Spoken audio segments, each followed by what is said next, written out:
wala silang trabaho. Alam ba kung bakit ako ganito maglakad? Hindi ako lang ganito ako maglakad.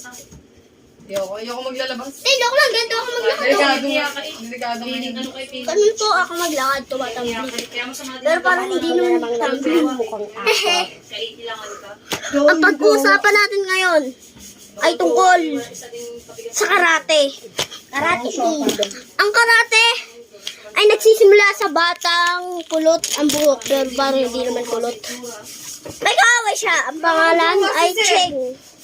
Pangalan nung kulot na yun, nata.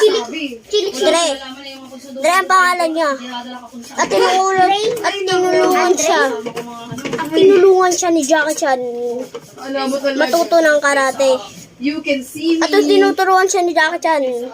Go on. Naboboring siya kasi ang tinuturo lang naman sa kanya ay pagtatanggal ng damit, pagsusuot, at pagsasabit. Hanggang sa patagal na patagal. Sabi niya kay Jackie Chan na hindi niya daw maintindihan ang kung fu at karate. At si Jackie Chan ay naisis. Paglaban si Jackie Chan kay Dre, nagulat si Dre na iiwasan niya ang mga suntok ni Jackie Chan sa pamagitan ng kanyang katawan. Asan yung ano kayo?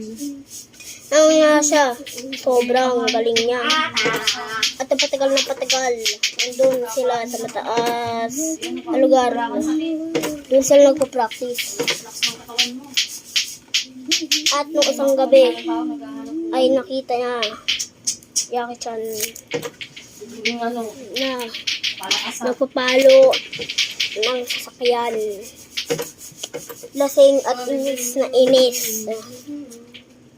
Inis na inis siya si Jackie Chan.